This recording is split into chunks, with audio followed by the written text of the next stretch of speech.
So guys, investing एक ऐसा तरीका है जिससे आप अपने हार्ड एंड मनी को कंसिस्टेंटली ग्रो कर सकते हैं। इन्फ्लेशन इतना बढ़ चुका है कि अब आप इन्वेस्टमेंट को एक ऑप्शन की तरह नहीं देख सकते। इन्फ्लेशन की वजह से आपके पैसों की वैल्यू डे बाय डे कम हो रही है।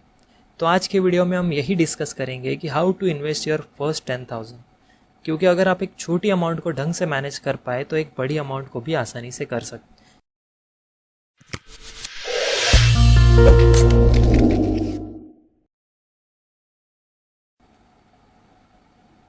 सो guys, as already discussed, inflation एक प्राइमरी रीज़न है जिससे आपके खरीदने की वैल्यू कम हो रही है। So secondly, investment is a potential way of creating wealth.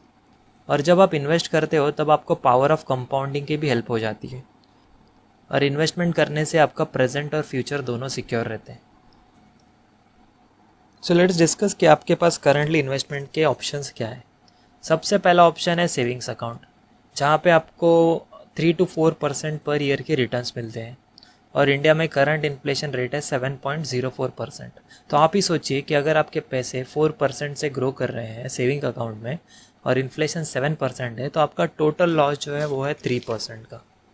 Second investment option है फिक्स डिपॉजिट, जो आपको 5 से 6% पर ईयर के रिटर्न्स प्रोवाइड करता है। थर्ड है गवर्नमेंट बॉन्ड्स, जहाँ पर आपको 7.5 से लेकर 9% के रिटर्न्स मिलते हैं। फोर्थ है गोल्ड, जिसने अब तक 9 to 11% के रिटर्न्स दिए हैं एनुअली।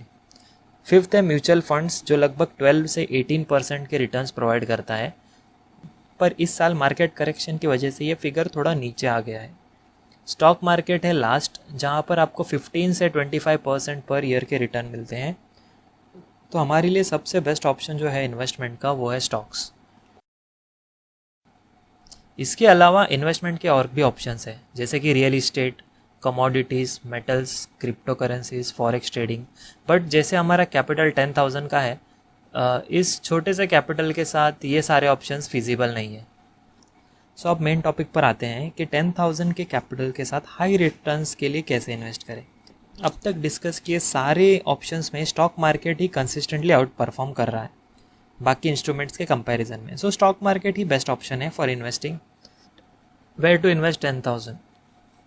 इन्वेस्टमेंट के बारे में बात करने से पहले कुछ इंपॉर्टेंट पॉइंट्स जिन्हें हमें गौर से देखना है, जो है do your research carefully before investing in stock market.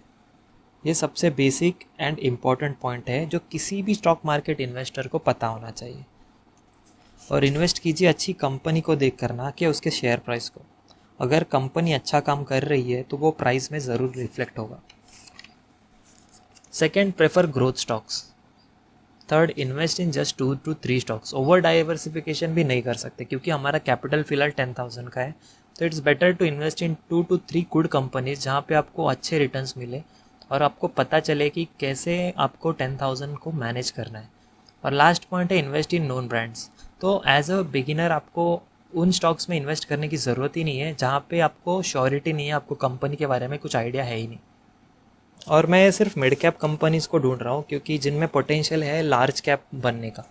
Already established company में आप सेफ इन्वेस्टमेंट रख सकते हो, बट आपको प्रेफर करना है ग्रोथ स्टॉक। तो चलिए उन्हें ढूंढते हैं। ये टिकरटिप का वेबसाइट है। यहाँ पर आप अगर स्टॉक स्क्रीनर में जाएंगे तो यहाँ पर आपको बहुत सारे फिल्टर्स दिखेंगे। तो हम सिलेक्ट करते हैं 1 by 1। हमें मार्केट कैप चाहिए, मिड कैप, पी रेशियो लो होना चाहिए क्योंकि हमें ऐसा ओवर प्राइस्ड पी रेशियो भी नहीं चाहिए। तो 5 to 20 के बीच में ओके है।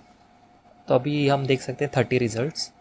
हम और फिल्टर्स ऐड करेंगे, जैसे प्रॉफिटेबिलिटी, रिटर्न ऑन इक्विटी, यानी कि वो पर्टिकुलर स्टॉक ने इन्वेस्टर के पैसों पर कितने रिटर्न्स प्रोवाइड किए। रिटर्न ऑन कैपिटल एम्प्लॉयड, यानी कि कंपनी ने उनके अवेलेबल कैपिटल को कितने अच्छे से इस्तेमाल किया। फाइनेंशियल रेशियो में डेट टू इक्विटी लेते हैं कंपनी पर, जितना कम कर्जा उतना बढ़िया है। और ओनरशिप, प्रमोटर्स होल्डिंग लेते हैं। एटलीस्ट उन कंपनी के प्रमोटर्स को तो उस स्टॉक पे भरोसा होना चाहिए। तो ये कुछ पैरामीटर्स है जो हम अभी यहाँ पे कॉन्फ़िगर करेंगे और ऐसे कुछ स्टॉक्स ढूंढेंगे जो बहुत ही हाई रिटर्न्स है फंडामेंटली, और उनको अगर सिर्फ आप फॉलो करेंगे, उन्हीं में इन्वेस्ट करेंगे, तो भी आपको लॉन्ग टर्म में अच्छे रिटर्न्स देने की ज़्यादा उम्मीद है। तो यहाँ पे देखते हैं रिटर्न ऑन इक्विटी हाई चाहिए हमें, 15% के ऊपर। Return on capital employment high. Next है डेट टू इक्विटी। यहाँ पे हम इसको लो पर क्लिक करेंगे, यानी कि जितना कंपनी पर कम कर्जा हो उतना सही है। Promoters holding, high promoters holding. तो अब हम देख सकते हैं यहाँ पर कुछ स्टॉक्स है, 3 स्टॉक्स, जैसे कि Oracle financial software services. Oracle company बढ़िया कंपनी है और ये वेल नोन ब्रांड भी है। इसका मार्केट कैप 27,000 करोड़ का है। ग्लैक्सो स्मिथ फार्मास्यूटिकल्स से फार्मा कंपनी है, और सन टीवी नेटवर्क्स जो एक ब्रॉडकास्टिंग कंपनी है। सो इनके क्लोजिंग प्राइजेस फिलहाल ही है। तो ये कुछ ऐसी कंपनीज़ को आप अपना खुद से रिसर्च करके ढूंढ सकते हैं जहाँ पे आप मीडियम से लेके लॉन्ग टर्म तक इन्वेस्टमेंट प्लान या सोच सकते हैं। सो ये थी कुछ कंपनीज जो हमने मिड कैप कंपनीज जैसे हमने ढूंढी। आप यहाँ पे लार्ज कैप भी सिमिलर वे में ढूंढ सकते हैं, स्मॉल कैप भी ढूंढ सकते हैं। ये स्मॉल कैप्स में बस थोड़ा रिस्क ज़्यादा होता है क्योंकि मार्केट कैप यहाँ पे कम होता है और मैनिपुलेशन के चांसेस भी ज़्यादा होते हैं। तो आई वुड सजेस्ट कि आप मिड कैप और लार्ज कैप को फिल्टर करें और अपने हिसाब से कॉल लें कि आपको किस सेक्टर में या फिर किस स्टॉक्स में इन्वेस्ट करना है, और 2 से 3 स्टॉक्स सिलेक्ट करें और उसे होल्ड करके रखें। सो की समरीज हमने इस वीडियो में क्या डिस्कस किया। हमें different types of investment instruments के बारे में पता होना चाहिए और वो कितने रिटर्न्स देते हैं उस सब के बारे में आइडिया होना चाहिए, और इन्फ्लेशन रेट को नज़र में रखते हुए हमें ऐसे इंस्ट्रूमेंट सिलेक्ट करने चाहिए ताकि एटलीस्ट आपका कैपिटल सिक्योर रहे और फिर आप ग्रोथ के बारे में सोच सकें। और किसी भी चीज़ में इन्वेस्ट करने से पहले आपको एक प्रॉपर रिसर्च करना है, तभी आप उस पर्टिकुलर चीज़ में इन्वेस्ट करें। और invest early and reap the benefits of compounding, ये बहुत ही बढ़िया चीज़ है, compound effect. So that's all for today's video guys.